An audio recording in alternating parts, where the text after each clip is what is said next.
Hey Al, I wanted to let you know what I did as far as the razor goes. I was going to send you pictures, but I thought if I could make this video, it would be a little bit easier. So we'll get right into it. All right. So when you sent me your razor, what I did is I right away put it under the scope. Okay, so when you sent me the razor, I opened the package. This is what I got. This was one of the pictures that I took. Kind of surprising when I first looked at it. A couple things that I noticed right away. First off, we can see the perpendicular lines here. Those are usually strop lines. The diagonal lines that we see here, that's from the stone. Okay, that's from X pattern on the stone. I'm kind of thinking that maybe those are your bevel settings lines that are still there. But what was really surprising to me is when I looked at this, it doesn't look like a typical JNAT finish on the stone. Because as you look at it, we can see that the blade comes across dark on the microscope. What this is a highly reflective surface. And the scope, the aperture takes and closes down, so it looks kind of really dark. For example, compared to my one of my edges here that I did on the nano cloth that was super refined that I had a video on before, but you can see it comes across real dark. The reason it does is because it's actually super bright and the scope will shut down. So just as a comparison here, you can see kind of like this background here looks like that. But the other picture that I wanted to show you was a little more typical JNAT finish. Now this is actually the edge that you put on this razor. This is the razor I sent you before, the Joseph Allen & Sons, and you put it on your JNAT and you did it. And we can see this is a little bit more typical JNAT finish. It's kind of speckled looking versus the darker color there. Okay, so let's go to the next picture that I took on your gold dollar that you sent me. As we look here, again, we can see some of the perpendicular lines. The end looks kind of typical natural stone finish. It looks like a microchip right here. By the way, these things are skin cells. That's what they look like under a microscope. All right, next picture I took here. This was an interesting picture. This is something that I commonly see. We can see that the bevel here, nicely honed. This shiny part down here, this section, this represents an area of the edge that was not to the edge on the stone. This didn't hit the edge of the stone. We can see that this is rougher looking from either your bevel setter or something there, but this was not to the edge. Okay. Another picture we took, again, similar, nice up here, not to the edge. All right, these two pictures, not to the edge. Now these two photos were taken of the blade on the same side in the middle of the blade. All right, so they're just small little sections in the middle, which make me think that what's happened here is that the stone was slightly dished. It just needed to be lapped, and that would figure that out. One other thing that I wanted to say is regarding going back to the first picture that we took, as far as why this looks dark and not closer to the JNAT. My guess is here, Al, is that what you've done is you cleared your stone when you're finishing on this. You thinned out the slurry and/or ran it off to pure water, which would give this effect also on the JNAT. All right, next picture. Again, the gold dollar. We can see a little bit of a dip right there.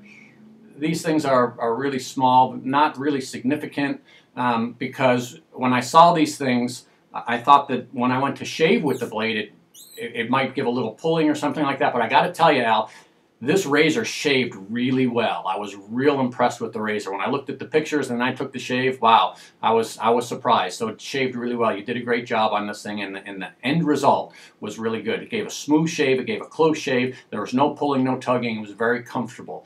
So that worked out real well. Okay, so now comes the part when I start to work on it. So the first thing that I did is I took your razor and I took it to the Shapton. This is an 8K Shapton, and my goal here was just to zero it out, so to speak. Get rid of the old marks on there and just even out the blade, get it all the way to the edge. And by the way, when I put it on the edge, or when I put it on the Shapton, those marks that weren't to the edge came right out. So again, I think it just, your stone needed to be lapped. Because we can see here that this is to the edge. We can see, follow the scratch marks all the way down. We can tell that is to the edge. All right, so we got that. And so now, since we got the blade, what I call zeroed out, so to speak, now we're going to put it on the JNAT. My JNAT is that Nakayama that I showed you, that big thing that looks like an adobe block. So I went to put it on there, but what I wanted to tell you, and this is what my experiment, and this is why I had you send me your blade, is because what I've been doing on my naturals is I've been doing something different here, in that when I take the natural stone, I take the asagi and I build up the slurry, all right? And when I'm done with that, what I do is I take the CBN spray. I take the CBN spray and I put just a spritz on the slurry that I created. Now, that's a 1/10 CBN spray. It's the Ken Schwartz stuff.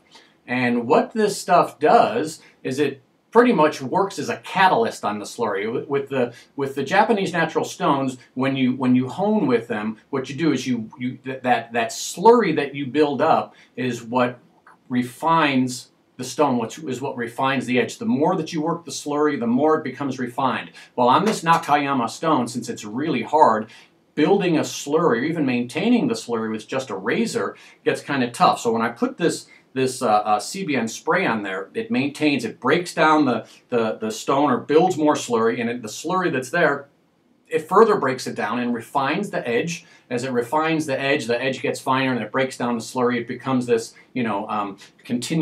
continuing thing. So I want to make sure that I maintain the slurry, keep the slurry, and it's actually I keep it fairly heavy as far as the slurry goes.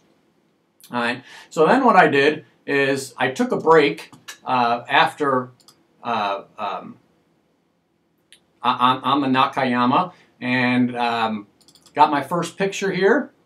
And what we've got is something that looks like this. All right, and let's take it back, compare it to here.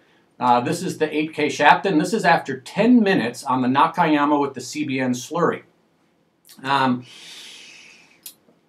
It appears to me that some of the 8K Shapton lines are still there, but we can see that what it's doing is it's creating this effect on the stone.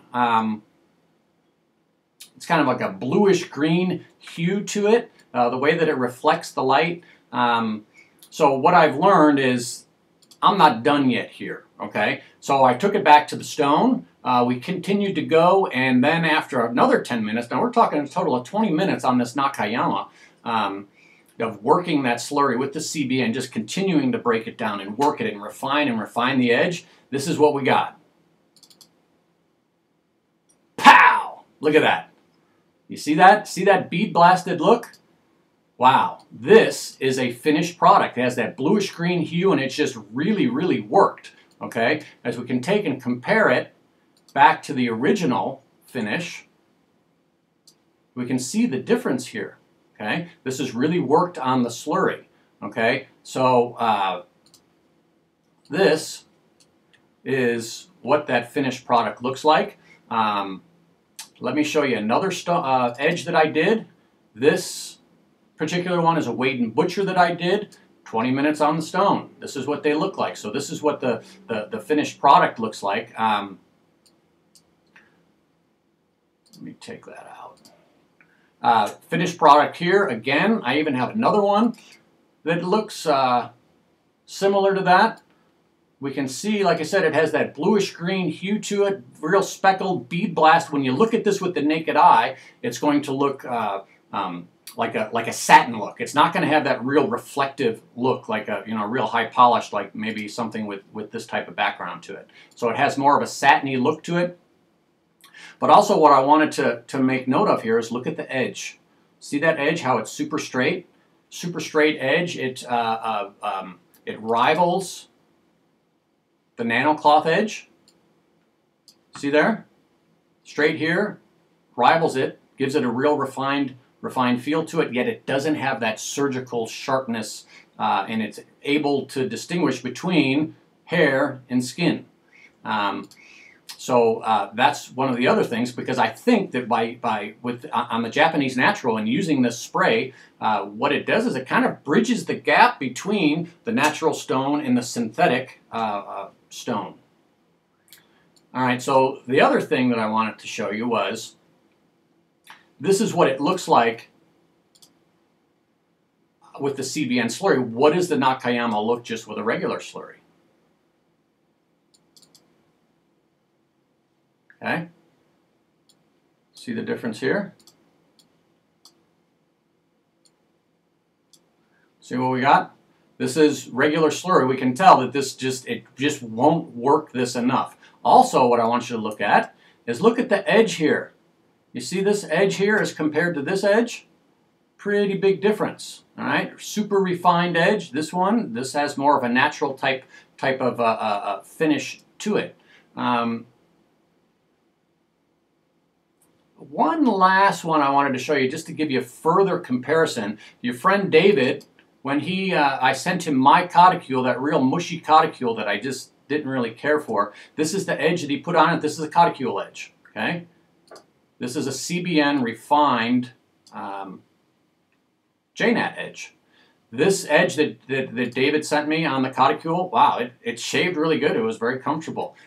So I'm eager for you to try this razor and let me know what you think. After you try and you let me know, I'll send you the video. So I just wanted to say, Al, I appreciate you giving me a shot at this, letting me work your razor. You didn't ask me any questions. You blindly sent it out to me. So I appreciate that. I hope you enjoy this. I hope you like the edge. Like I said, I'm curious. I'm eager to see how it works for you. But again, thanks, and I'll be talking to you. Alrighty, bye-bye.